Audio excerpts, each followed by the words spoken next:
I've seen as a result of our work with WikiLeaks and looking at developments that have happened over the last 20 years, that yes, on the one hand, the internet has resulted in spreading information from any one place in the world to other places so we can all learn from each other, and that has given a lot of people who didn't have power previously power.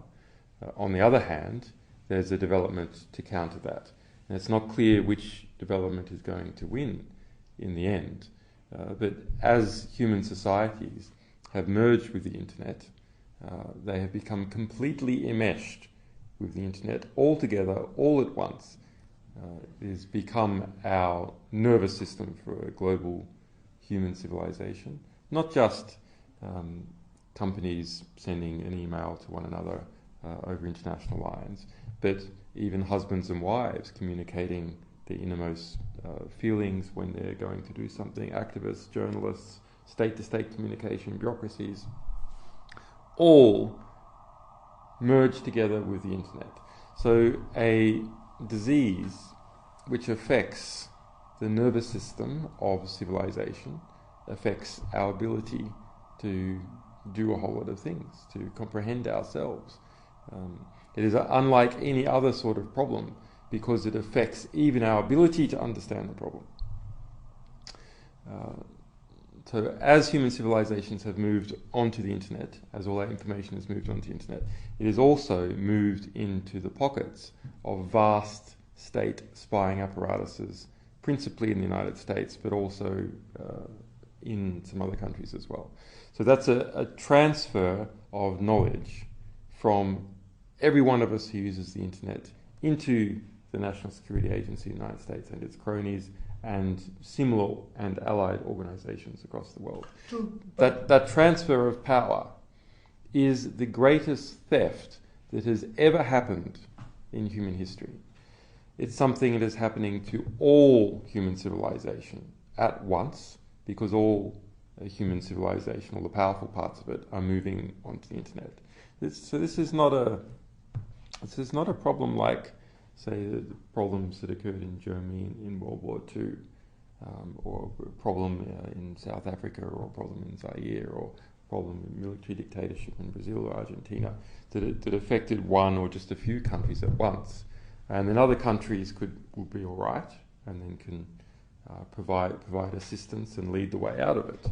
This is a problem that is happening to all countries at once, and to that extent, it mirrors the problems we had with the Cold War, where we face a wipeout of the entire northern hemisphere civilization in the Cold War all at once.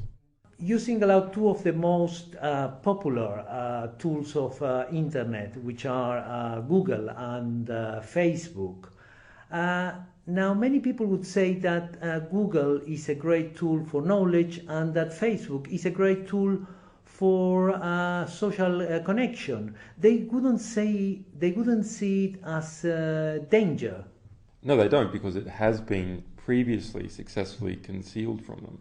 In the past 6 months, I think things are changing. I mean, yes, as a result of WikiLeaks work, yes, as a result of the enormous crackdown on WikiLeaks, but also there's quite a lot of journalists and researchers who are bringing this stuff out into the public. You know, when you say Google is good for getting knowledge, absolutely it is, but it's also good at getting knowledge from you. Mm-hmm. So every web page you search, Google knows about, Google records it. Google knows what you were thinking about and searching about 2 years ago, to the second. You don't know that. Every web page you visit will probably have a Google ad on it or Google statistics on it. So Google knows every web page you visited as well. If you have Gmail, it also knows all your email and all the contacts through email and the chat systems, etc. And you go, oh, well, Google just wants to sell advertising based on that. Is that a big deal? No, that's not a really big deal. The problem is that Google is a company that is based on the United States. It is subject to all the laws and cronyistic influences of powerful groups in the United States. And so that means Google routinely gives information to the US government on people who use Google. It's happened to us. It's happened to us through formal processes involving a grand jury investigation into us in the United States. It happens to tens of thousands of people per year that is known about as a result of national security letters, don't even require a warrant. It's exactly the same situation for Facebook. Isn't there a legitimate use of internet in terms of state power, for instance, against child pornography, against terrorism, against tax evasion, against money laundering? Yeah, well, there's legitimate uses for using the internet to investigate. I mean, just like you might follow someone down the street as part of a mafia investigation or look at someone's website, just like all of us use the internet to research various things and particular people and what their connections are and so on. These are legitimate, and most of the time the police are doing good work. The problem is, on those occasions when they're not doing good work, can be so severe as to corrupt and terrorize a whole society, and that is happening now in the US. That is not a fanciful thing that might happen. That is happening right now in the United States. So these, we call them the four horsemen of the info apocalypse: child pornography, terrorism, money laundering, drugs. These are used in order to justify a mass surveillance regime. The same way that weapons of mass destruction were used to justify something completely disproportionate, which was the invasion of Iraq. These things are used to justify something which is completely disproportionate. That is the mass, permanent surveillance of everyone all the time who's using the internet, the permanent recording of all that information. It's not like it used to be, where you're interested in some particular activist or some particular potential drug dealer and maybe they're friends, and so you just spy on them. No, it's mass surveillance, strategic interception. Everything across international border flows from Latin America to Europe, passing through the United States, being intercepted and permanently recorded. That is a threat unlike anything we have ever seen before. It is something that is undreamt of even in George Orwell's 1984. What about the Twitter revolution and the Arab Spring? Isn't that the internet being used for the good, for the better? It has and it hasn't. Now, the Arab Spring was fundamentally caused by people on the ground taking power and a long activist movement supporting those people and knowing what to do, from the Muslim Brotherhood to relatively disciplined groups from the Ultras, which is the soccer clubs in Tunisia and Egypt. But as far as the internet is concerned, well, the internet helped spread the idea of these disciplined soccer clubs from Italy to Tunisia 4 or 5 years ago. The internet helped the pan-Arabism of the Arab Spring, so different activists in different parts of the Arab world learning from each other and swapping ideas. It also helped WikiLeaks spread the cables, which really added to this initial fire back in early December for the Arab Spring, and the Tunisian government did ban us in response. But if you look at the manuals by the Ultras, which are the single most important coordinating document about the on-the-ground protests, the first page says do not use Twitter and Facebook, and the last page says do not use Twitter and Facebook. Why do they say that? Well, because Egyptian activists had experience. They tried in 2008 to have a protest coordinated by Twitter, and what happened? Coordinated by Facebook, rather. And what happened? Well, the people who are responsible for the coordination, because it was coordinated over Facebook, were well documented, and they were rounded up afterwards. Right. And what can be done now? So if you're going to have a Facebook revolution, yeah, you'd better succeed. Right. And what can be done about all this? Because if the kind of, if it's about this threat or possible threat to civilization. Well, other than the first thing is that people must be aware of it, Because if you're aware of it, you can act differently. So you don't communicate so frankly using these mediums. There's a sovereignty issue that Latin Americans must be aware of, which is communications going out of Latin America to Europe, to Asia, past the United States, and even some communications that occur between Latin American nations, also absurdly past the United States. So Latin American nations at a state level need to start insisting that those telecommunications have strong encryption on them. So when a Brazilian ISP makes an agreement with a European ISP, that link is encrypted all the way across the United States, so it's not intercepted. For individuals, they need to start doing the same thing. And that's not that easy. Some software, it's getting easier for. Some form of encrypted chat software like OTR, off-the-record messaging. That's getting pretty easy. There's Jitsi, which is a sort of replacement for Skype. Its encryption is getting easy and getting better. So there are ways to do it that are a bit more easy, but it is not that easy.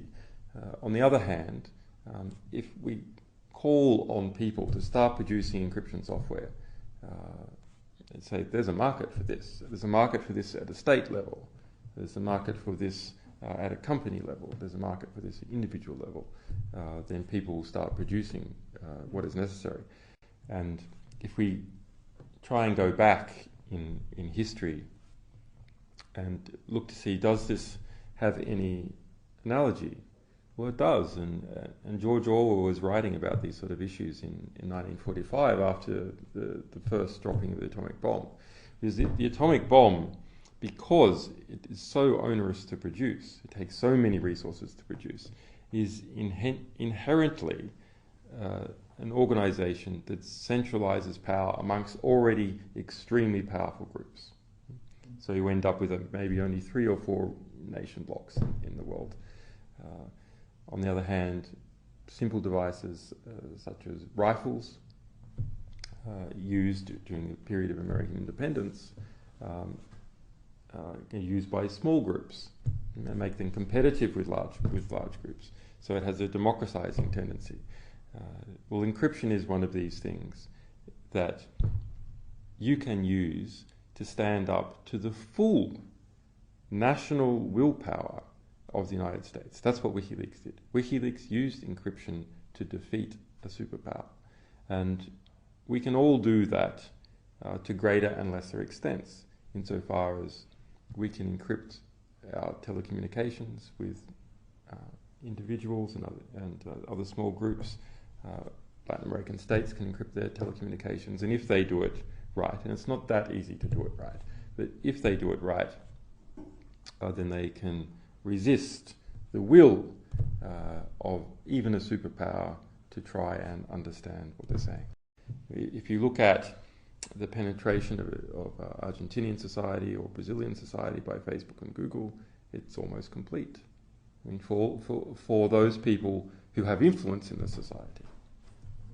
Perhaps some landless peasants are not using the internet, but they don't have that much power. The people who are able to effectively resist, who have power, are completely penetrated by this telecommunications technology. So if Latin American parliaments introduce legislation mandating that internet service providers in Latin America, in their connections with each other and their connections to Europe and their connections to Asia, must encrypt using the strongest form of encryption and maintain it well, those links. And that will deny the United States, possibly China, Russia, GCHQ, Britain, access to a substantial fraction of those communications. They'll penetrate it some parts in other ways, but it won't be this mass strategic interception of all communications flowing through these borders. Now, what about the traditional media? Because the traditional media has been very much in the spotlight. In Latin America, there are many countries like Equador or like Argentina, which are kind of promoting new media laws so that there is more diversity in the media. And here in the first world, in the UK, there's been a lot of debate about the Murdoch Group. What can you tell us about this? Is that kind of, is that something that it needs to be done, a media reform around the world, or is something that could be used for oppression by the state? Well, I've seen this issue on both sides. On the one hand, we have a government, the United States, which has been engaged in what it says is a whole-of-government investigation against WikiLeaks involving over a dozen different agencies, from the CIA to the State Department, what it calls a investigation of unprecedented scale and nature, and similarly in some other countries. And on the other hand, in our fight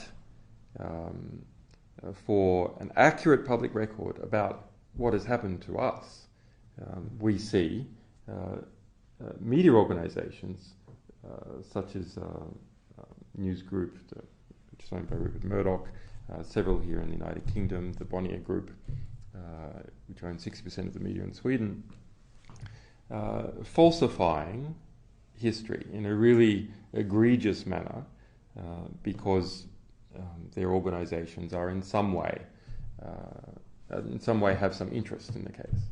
Even the Guardian newspaper here, where we had a contractual dispute, and it started abusing its editorial function in order to fight its way in the contractual dispute. So these issues of, on the one hand, state censorship, and on the other hand, accountability and media diversity are really very serious.